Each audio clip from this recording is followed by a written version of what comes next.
Well, good morning. Yes, it's me, Kenny Polgari, and we're back. It's Friday of the week. It is September 19th, 2025. I am your host of the party, and here is what you need to know to get your day started. Well, it was a quintuple play yesterday. 5 new closing highs across the indexes. Now you got to ask, is the S&P overextended? What's the RSI saying? Tech and all its derivatives, well, they stole the day yesterday. Bond yields are up. Oil is flat, and gold, well, that just continues to trade in a tight range. And what do we have for dinner tonight? I'm going to give you the Velouté soup. It'll warm your belly, especially as fall is here.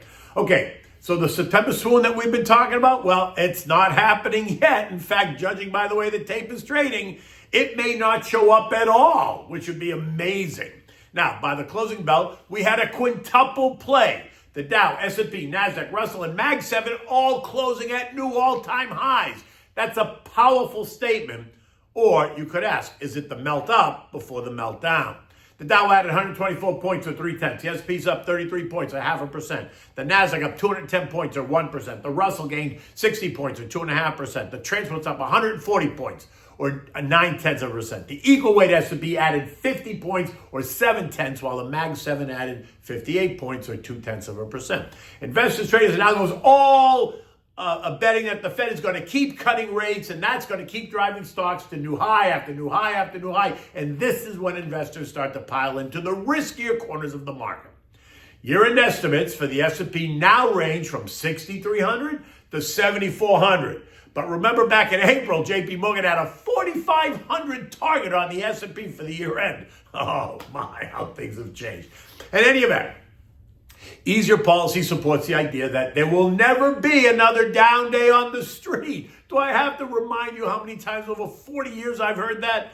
That's causing the algos to take stocks higher and higher and the market to sky-high valuations. And when stocks are at sky-high valuations, you better be damn sure that earnings growth is going to be just as strong to support those valuations. Now, S&P is trading at 25 times earnings. Think about that, 25 times. Now put it in context. The long-term average for the PE sits closer to 16 to 18 times.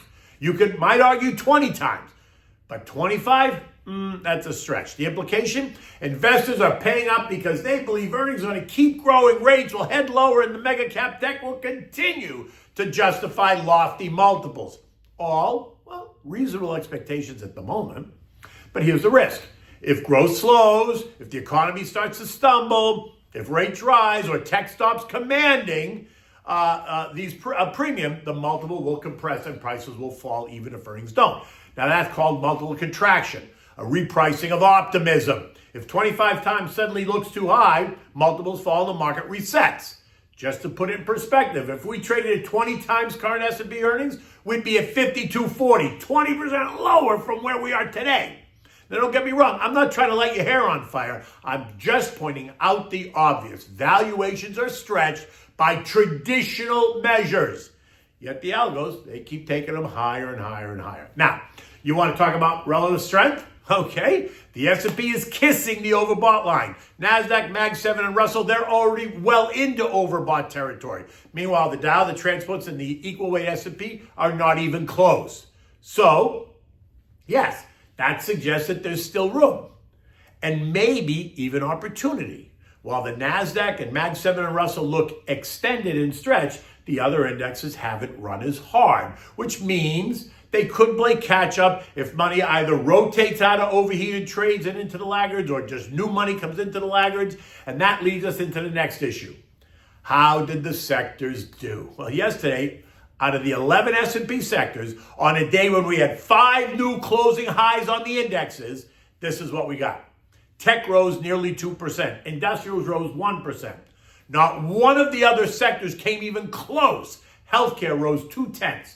Utilities, financials, communications rose less than 0.1%. While consumer discretionary lost 0.5%, consumer staples lost 1%, energy lost 0.3, and basic materials ended flat. Again, if you looked at the indexes only, you'd think, oh my God, what a great day. Well, when in fact, it was an okay day, right? Now, that doesn't mean that other sectors didn't do well. They did, but most of them were derivatives of tech. So cyber was up 2.3%, semis are up 3.5%, disruptive tech up 3%. Next Generation Tech, ARKW, up 2.2. Quantum Tech, QTUM, up 2.7. And then individual quantum names did even better. IonQ up 2.1. Rigetti up 12%. QBTS up 6.6. And of course, Intel rocketed higher, up 23% on the back of the NVIDIA headline yesterday morning. Well, now we'll move on to bonds. They erased their gains after initial jobless claims came in weaker than expected. 231 versus 240, and down from 265 last month. A lower number suggests the labor market may not be as weak as many had thought. Now, the TLT fell 1%. The TLH lost 0.75%, sending yields higher. The 10-year is now yielding 4.12, up from 3.99 on Wednesday, while the 30-year has climbed to 4.73, up from 4.62% 2 days ago. Oil did nothing dramatic, still remains between the trend lines, nothing to say there. Gold, it lost $15 after hitting $36.72, ending the day, though, at $36.44. It feels like it wants to digest a recent surge, and after running straight up from the August 3,400 range, a pullback wouldn't be a shock. A move towards a short-term trend line at 34.15 would not be a surprise. And as I say that, though, this morning, gold is up $12 at 36.57. U.S. futures are treading water. Dow futures are down 14. The S&P's up 1, the Nasdaq's up 2, and the Russell's down 2.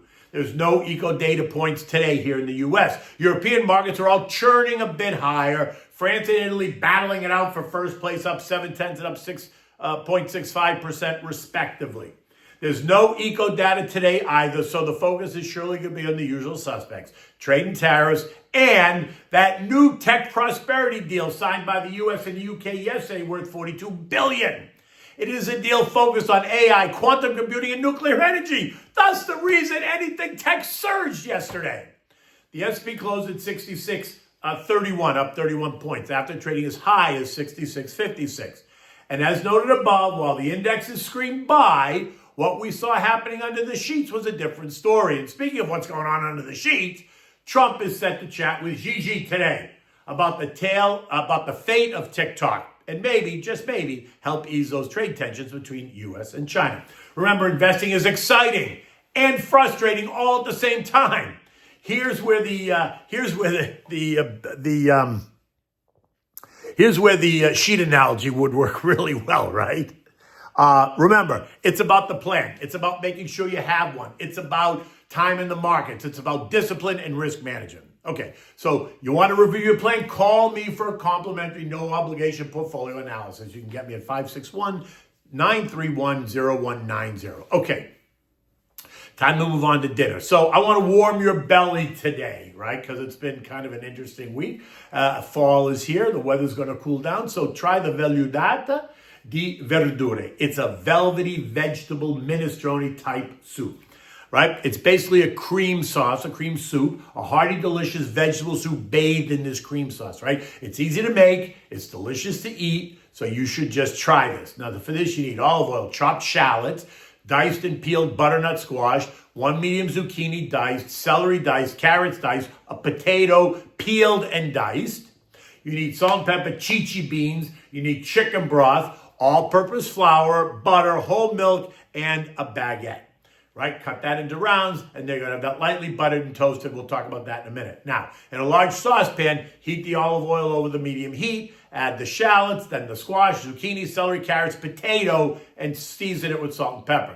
Cook it, stirring occasionally for 3 or 4 minutes, right? Keep it covered so the steam helps it cook. Now you're going to add in 2 cups of broth. Bring that to a simmer and cook it until the vegetables are tender. It's going to be another 10 or 15 minutes. Meanwhile, in a small saucepan, whisk together the flour and room temperature butter, maybe 3 tablespoons of flour to a half stick of butter. Add in 1 cup of milk and whisk it until it combines. Then add in 3 more cups of milk and 1 cup of broth, chicken broth. Place it on medium heat and stir it. Bring it to a simmer and then remove it. Now, take this milk mixture, add it to the pot with the vegetables. Bring it up to a boil, then turn it down to simmer and cook, stirring it occasionally until the ingredients are really blended. You want to taste it, adjust the seasoning, and boom, you're done. Serve this soup in warm bowls and top it with the toasted round from the baguette, right? You can put grated cheese on the side if you wish. You know me, I love grated cheese, so I'm adding it, but you do as you wish. But have it there on the table for your guests to decide if they want any. In any event, It is Friday. It's been a long week. The weekend's coming. Enjoy yourself. Until Monday, take good care.